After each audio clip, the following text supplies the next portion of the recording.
Just got back from Keegan's house. It was a success.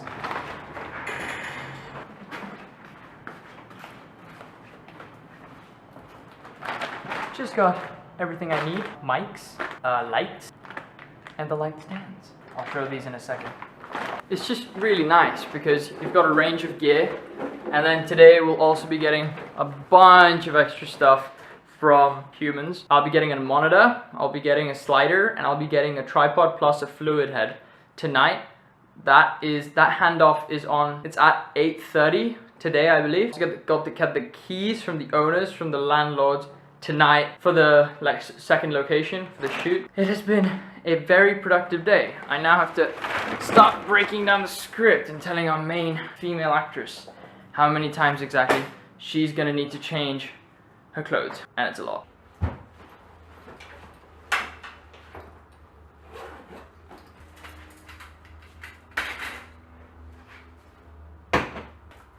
My Star Wars sticker is coming off.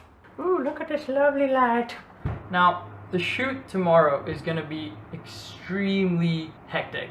We're gonna have a crew meeting from 9 until 10, and that's gonna be like super important because they need a breakdown of exactly what's going on. Now, if they don't get that breakdown, then, well, effectively, we're... Wait, hold on, I need to get my charger. Right then, back to what we were talking about. So, we've got a crew meeting from 9 to 10 and a general breakdown. Tomorrow, you're gonna meet Ryan. He is... Jesus Christ. Tomorrow, you're gonna meet Ryan. He is our crew technician. Basically, it's just gonna be, you know, lighting, audio. I'll be guiding him though, because this is his first time ever. Just need an extra pair of hands, so tomorrow you can say hi to Ryan. Ooh, Peter McKinnon had rocked a new video with Maddie. Nice. Yeah, so that's 9 to 10. After which point, 10 o'clock, Evelyn will arrive. Evelyn is our female lead. So obviously, she's got a pretty important role.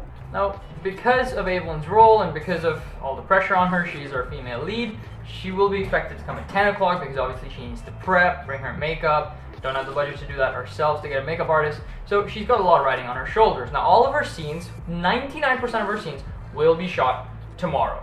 The location is at my house. Now, you know, you haven't seen the rest of the location that much, but effectively it'll be at my house. Hopefully we can create some movie magic. Once I'm done with this, I'll probably show you all the gear that we have, and I'll do an extended segment for the extra gear we're getting. Tomorrow is gonna be a really, really big day. I've got 2 mics. I've got the lavalier mic, the Rode connector, the wireless, so that's gonna be used for certain scenes.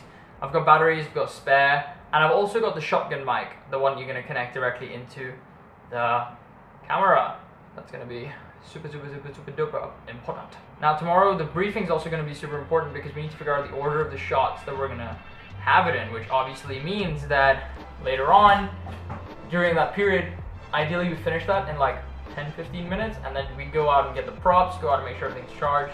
I will be charging everything tonight, and I'll be double making sure so that, you know, tomorrow we don't, well, you know, that's going to be really important.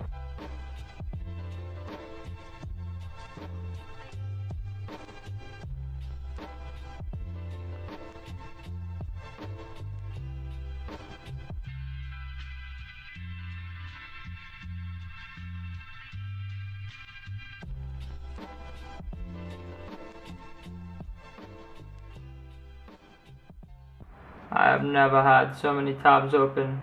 Dunzo. Obviously you're not supposed to see. That's why it's overexposed. Oh my days. This place is a complete mess. They're doing the guessing thing again. Call salmon.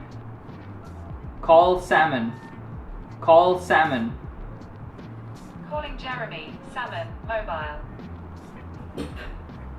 Hey, hello. So, you know how I told you you have a film shoot tomorrow, right?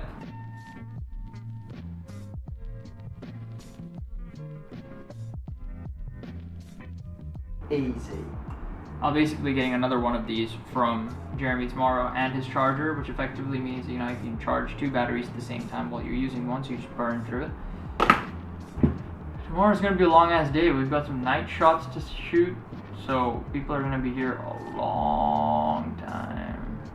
Dope. Also, we've got to organize lunch. I don't know how we're gonna do that. Oh well.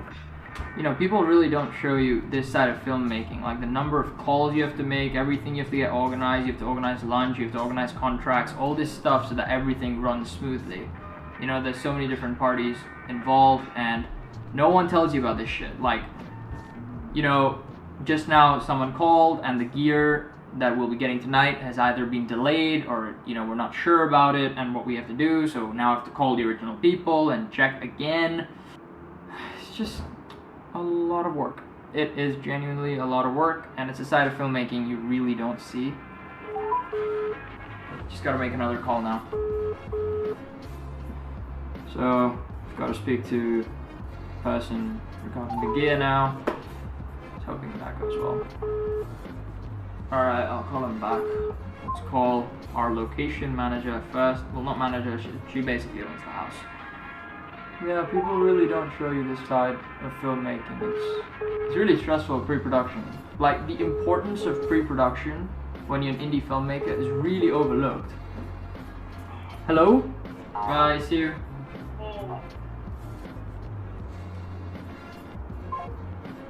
That was a success. Location person is very happy. No issues there. So, that's one fire settled. Here we go again. So I've updated the person that I'll be there at 9. I'll actually just take a grab and go and collect the stuff because, you know, it's just my key. It's just easier. And then once I go there, collect the stuff, I'll just wait there. Tell my dad to pick me up. I think that's just the easiest rather than waiting on my dad. Yeah, that's me.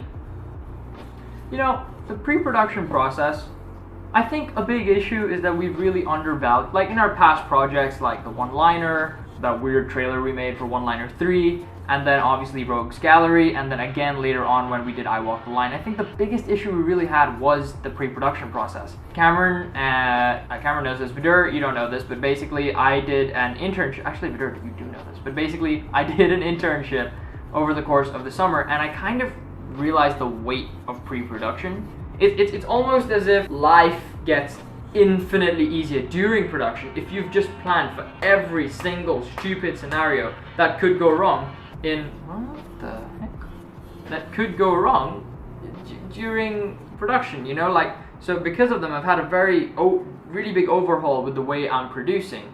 So I've got a shot breakdown, a shot list, index carding. You know, I'm making communications between everyone and anyone, making sure everything's in place and tight for tomorrow when location scouting. Speaking of location scouting, I have to go message another one of the location managers because this is filmmaking. You're just setting out fire after fire. See, now this is precisely what I mean by things go wrong. So our bar location place, Jesus, come into focus. Our bar location, so the person just told me that they will not be around in the evening, so we won't have access to the infinity pool location, which we need to use. So effectively I need to change the writing and change the shooting to accommodate that these scenes take place in the morning rather than the night, and they're getting hammered in the morning. This is gonna be tough because the whole concept is that it's shot at night. It is rather problematic. I don't exactly know what to do because it's integral to have that night sequence, I think, but I don't know what we're gonna do now. We've got approximately a day to figure it out. I'll talk to Aaron in the briefing tomorrow morning